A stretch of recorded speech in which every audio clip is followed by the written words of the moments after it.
Do to others as you would have them do to you. Please be seated.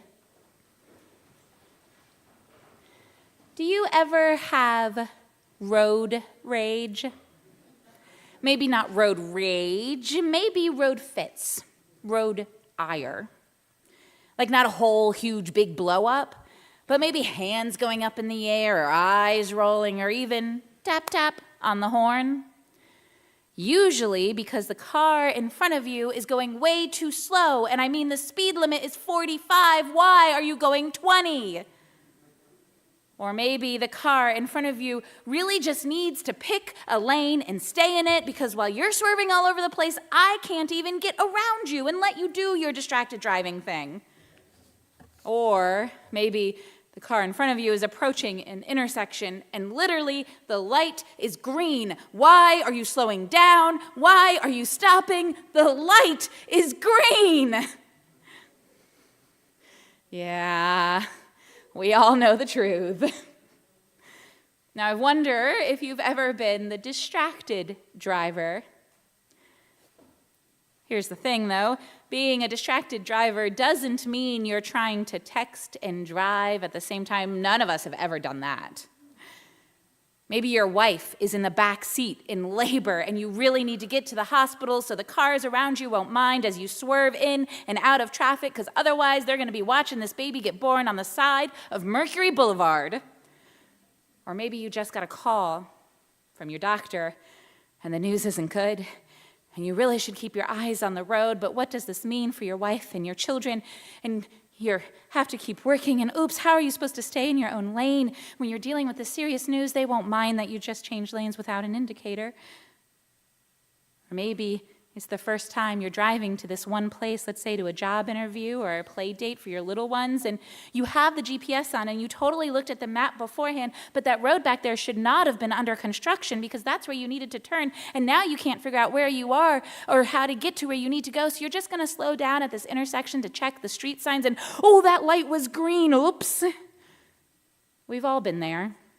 Maybe not those exact examples I just gave you, but I can almost guarantee all of us who have driven, drive now, or are learning to drive know exactly what I'm talking about. On both sides, the ones who are just trying to get to where they're going safely and would really like it if those who didn't know how to drive would just stay off the roads, and the ones who are distracted or lost or unsure or freaked out or whatever. Interestingly, this is common in other areas as well. In fact, this dynamic can apply in multiple settings, the observer and the doer dynamic. Have you ever been grocery shopping and accidentally ran your cart into someone? Now, unless you're really vengeful and that person really looked like your ex-boyfriend, it was probably an accident. Or have you ever been grocery shopping and someone ran their cart into you? They were not attacking you, intentionally being rude and trying to hurt you, I promise. But this dynamic is very common. It's actually considered to be a bias, something that makes us see the world with a bit of a tilt or a bent to it, ultimately shifting reality to match our perceived assumptions. In this case, when we think the other person, the driver or the grocery shopper or the random stranger, is doing something to intentionally be wrong or bad or evil or hurtful because we think they are wrong or bad or evil or hurtful people. But when we do it, it's just because we're distracted and have too much on our minds and have way too many things going on and just missed our turn or whatever. This is called actor-observer asymmetry.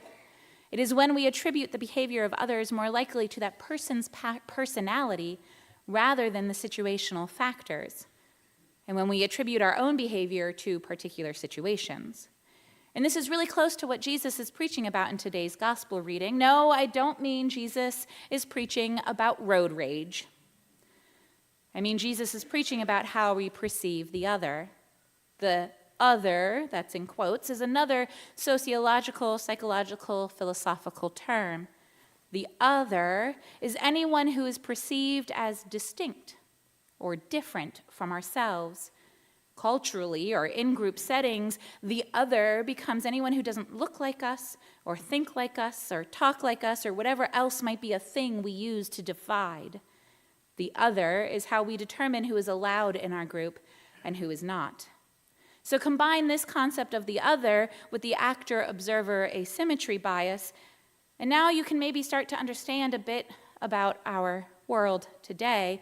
And not just today, but also the very existence of a world in which humans live, when forever there have been others and assumptions that others, those who are not part of our group, clearly are not the same as us, clearly have personality defects, and that's why they live like they do and think like they do and behave like they do.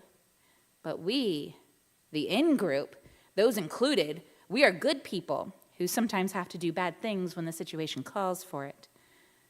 A better understanding of our world, not just today, even some 2,000 years ago when Jesus was preaching this sermon. By the way, this is the Sermon on the Plain, Luke's version of the Sermon on the Mount. I mentioned that last week. This comes just after the blessed are and woe to statements I preached on last week. There are a few more pieces to this whole big sermon, but we won't get to them, unfortunately. So if you're really curious, go read Luke chapter 6, verses 20 through 46.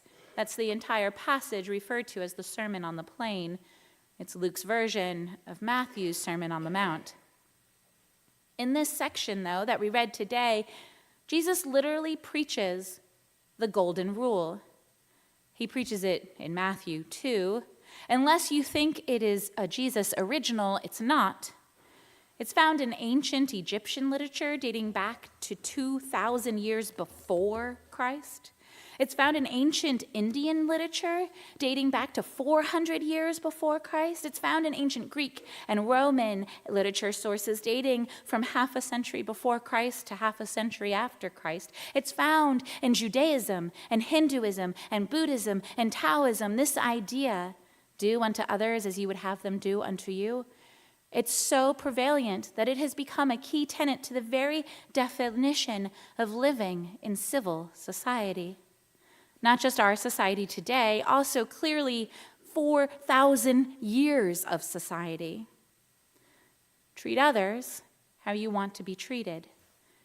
The very definition of civil society.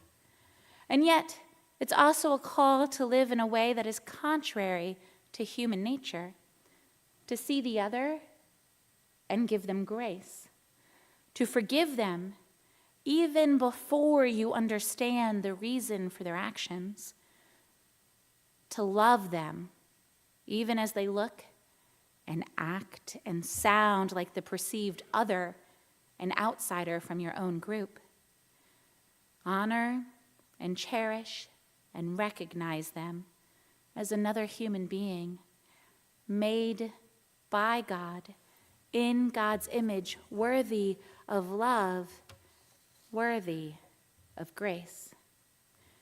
I'm reading a book by Philip Yancey. It's called What's So Amazing About Grace, a play on that hymn we all know. It's an older book that I found on my bookshelf. I have no idea where it came from. Probably someone read it, liked it, and gave it to me. It was originally published in the late 1990s, and it's still very relevant 30 years later. In the book, Yancey tells the story of a conference of religious leaders back in the early 20th century, gathered trying to determine if there was a belief that was specifically unique to the Christian faith. As the story unfolds, the religious leaders are getting more and more animated and more stuck, comparing Christian tenets to other religions and finding they overlap in so many ways. The virgin birth, God made man, creation at the beginning, etc., etc. Until that is, C.S. Lewis joins the conversation. He also was an Anglican or Episcopalian, as I claim him. And he walked into the group and answered, "Oh, that's easy. It's grace. Grace is what makes Christianity unique. Grace is God's love for each of us unconditionally and freely. We don't have to do certain things. We don't have to live certain ways. We are created in God's image, adopted children of God, beloved by our Creator, so much so that God gave God's only Son to die for us. And us, and we, isn't just those of us sitting here in the pews or in any pew across the country or around the world. Us and we is greater than that. It is the universal human, all people, those we like and those we don't like, those we trust and those who don't look like us or act like us or sound like us or live like us. In other words, it is both us and the other. Jesus ends his sermon with 4 commands. Do not judge, do not condemn, forgive, and give. Not just to the people you like or the people you know or the people who look and think like you, to everyone, to all of God's creation. Do to others as you would have them do to you. Not reactionary, revolutionary. Love, forgive, give grace. It's not easy, but the gospel is not called the gospel is not called the easy news. It is called the good news. And the good news is that even when we fail, even when we fall to our own temptations to exclude others, God will still desperately love, forgive, and give grace to each and every single one of us. It's the least we can do to try to return the favor. Jesus says, do unto others as you would have them do to you. So I invite you to see God in everyone, just as God is seen in you. Amen.